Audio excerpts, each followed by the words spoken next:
नमस्कार, आप देख रहे हैं बिजनेस टुडे बाजार। मैं हूं हर्ष शर्मा, एक बार फिर आपके सामने मैं हाजिर हूं।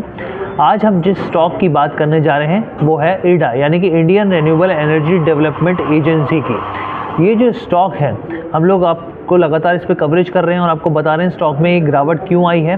पीछे इसमें तेज़ी देखने को मिली, फिर वापस गिरावट आई है। अब इंटरडे के दौरान ये स्टॉक करीब 8% नीचे आ चुका है, लेकिन उसके बाद थोड़ी बहुत रिकवरी देखने को मिली, लेकिन उसके बाद भी 5% स्टॉक में गिरावट देखने को मिल रही है। अब इसके पीछे की खबर क्या है इस कारण कि स्टॉक में इतनी भारी गिरावट देखने को मिल रही है। उससे पहले मैं आपको इसके रिटर्न बताता हूँ। 5 दिन का अगर देखें आप इस स्टॉक का रिटर्न, तो करीब 13% इस स्टॉक में गिरावट देखने को मिली है। 1 महीने की बात की जाए तो स्टॉक ने करीब 23% का रिटर्न दिया है। वहीं 6 महीने की बात करें तो करीब ये जो स्टॉक है 165% भागा है। लेकिन आज मौजूदा वक्त में करीब 160 का लेवल जो होता है साइकोलॉजिकल लेवल, उसने स्टॉक ने तोड़ दिया है और इसमें गिरावट देखने को मिल रही है। इसके पीछे की वजह है कि 3 म्यूचुअल फंड्स हैं जिन्होंने स्टॉक में बिकवाली करी, अपनी पूरी हिस्सेदारी बेच दी है।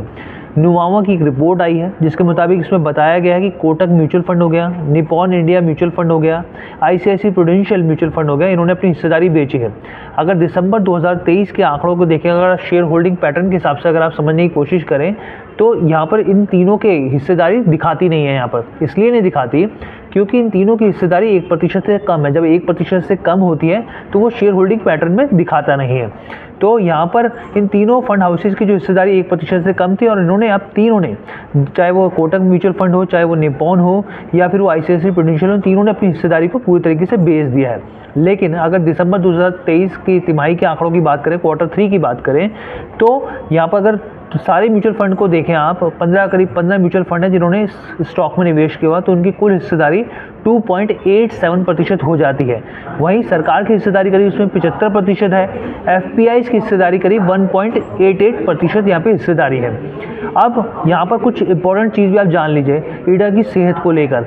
यहाँ पर IREDA के CMD प्रदीप कुमार दास हैं, उन्होंने कुछ बयान दिया। उनका यहाँ पर ये कहना है कि हम कंपनी जो है वो लगातार अपने नेट NPA को कम करने की कोशिश कर रही है, क्योंकि देखिए NPA सबसे बड़ा एक कंसर्न होता है। NPA को कम करने की कोशिश कर रही है।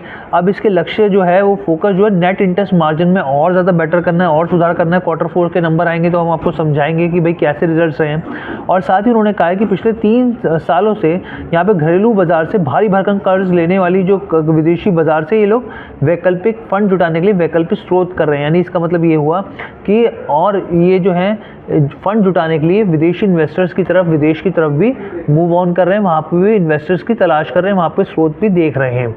अब मैंने आपको बता दी पूरी खबर क्या है, स्टॉक में गिरावट क्यों देखने को मिली। इंटरडे में 8% टूटा और अभी भी करीब 5% की स्टॉक में गिरावट देखने को मिल रही है। नुवामा की रिपोर्ट आई है, 3 म्यूचुअल फंड से अपनी पूरी हिस्सेदारी बेचकर वो बाहर निकल गए हैं। कैसी लगी आपको ये वीडियो कमेंट करके जरूर बताइएगा। बिजनेस टुडे बाजार के साथ जुड़ने के लिए धन्यवाद।